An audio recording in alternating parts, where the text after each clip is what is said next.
Welcome to yet another installment of Mr. Basile Explains Romeo and Juliet. Today, we're looking at Act 3, Scene 2. In particular, we're focusing on Juliet's soliloquy prior to the nurse's arrival. I have pulled up for you here a piece from the Canadian Shakespeare Foundation. It's an excellent online resource in case you forget your book at school or you just want to find an interactive version of it. You can see here, if I want to find out who Phoebus is, I can click on it and it pops up. It gives us some interesting information. There are resources, lexicon, whatever you want. Although today I'll just be using the text because we already know all of these things. Gallop apace, you fiery-footed steeds, towards Phoebus's lodging. Such a wagoner as Phaeton would whip you to the west and bring in cloudy night immediately. Okay, so let's stop right there. She's begging for the steeds that drive or pull the chariot of the sun to go faster and faster, because Phoebus is Apollo, Lord Phoebus Apollo, the sun god. In some instances, it's confused or muddled with Helios, who's also the sun god, chariot driver, as you will. But in this case, we're using the Greek root. So anyway, Phaethon, or Phaeton, as you can see here, he is the son of Apollo, or Helios, and he begs and begs and begs his father to let him drive the chariot so that he can prove to everybody else that he is, in fact, his son. And he asks him, of course, to pick anything else because no mere mortal can handle driving the chariot, and it ends in horrible, horrible disaster. So what's interesting here is, she calls upon, Phaeton would whip you to the west and bring in cloudy night immediately. Because the nighttime is the best time for these lovers because it shrouds them in mystery, shrouds it in secrecy, no one can see them, and their illicit love, can happen. So that's the good thing. And then she continues with, spread thy close curtain, love-performing night, that runaway's eyes may wink, and Romeo leap to these arms, untalked of and unseen. So once again, begging for night to close the curtain on day, to get rid of night, to usher it, get rid of the day, usher in the night, and thereby usher in her Romeo. So he'll show up undetected, so they can, love one another. Lovers can see to do their amorous rites by their own beauties, or if love be blind, it best agrees with night. Come, civil knight, thou sober-suited matron all in black, and learn me how to lose a winning match, played for a pair of stainless maidenhoods. That is to say, she goes on to say, hood my unmanned blood bating in my cheeks with thy black mantle, till strange love, grown bold, think true love acted simple modesty. Okay, so let's go back a little bit and take a look at what she's talking about.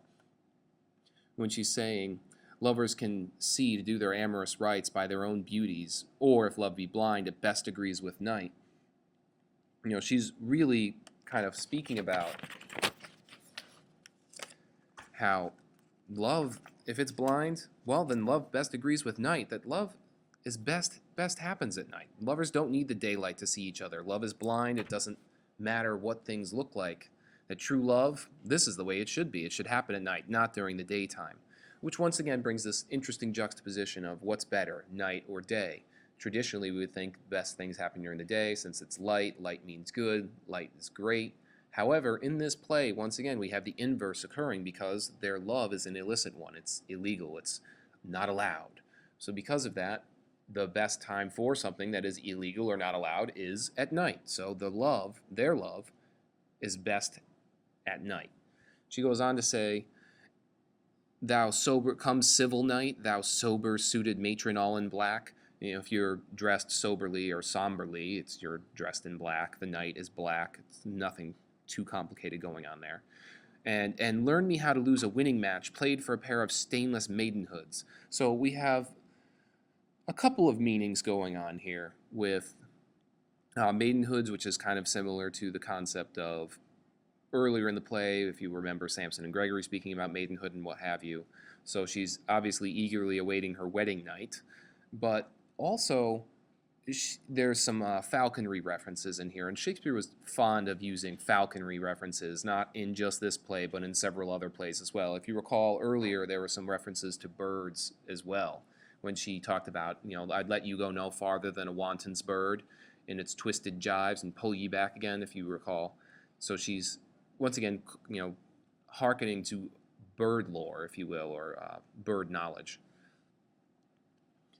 And she goes on to say, with thy black mantle till strange love grown bold, think true love acted simple modesty. So to think that true love is supposed to act so modestly, that it seems almost foolish to her. Why bother being modest? Then she says, come night, come Romeo, come thou day and night, for thou wilt lie upon the wings of night, whither whiter than new snow on a raven's back. So we have this beautiful kind of comparison here with night coming and Romeo coming with the night, and that thou day in night. So Romeo is the light of day in her nighttime. So he is like the sun, which is similar to how he described her when he saw her during the balcony scene in Act 2, Scene 2. So again, we have similarities in the descriptions for one another. And she goes on to say, for thou wilt lie upon the wings of night, whiter than new snow on a raven's back. So he is, the bright, bright contrast to the dark, dark night. She says, come, gentle night, come, loving, black-browed night, give me my Romeo, and when he shall die, take him and cut him out in little stars, and he will make the face of heaven so fine that all the world will be in love with night, and pay no worship to the garish sun. Now, this is so strikingly similar to the description we had in Act 2, Scene 2, where Romeo talks about two of the stars in heaven having some business do entreat her eyes to twinkle in their spheres till they return.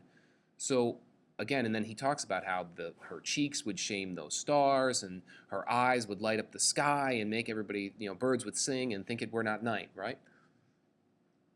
So when we look at that, if you flit your eyes down to right around here, and he will make the face of heaven so fine that all the world will be in love with night and pay no worship to the garish sun.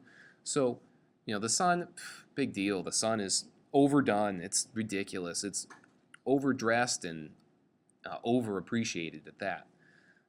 Whereas Romeo, if she were to cut him up into little pieces and spread him throughout the night sky, everybody would be in love with the night and forget what a waste of time this crazy daylight thing is. And we go on to say, oh, I have bought the mansion of a love, but not possessed it, and though I am sold, not yet enjoyed.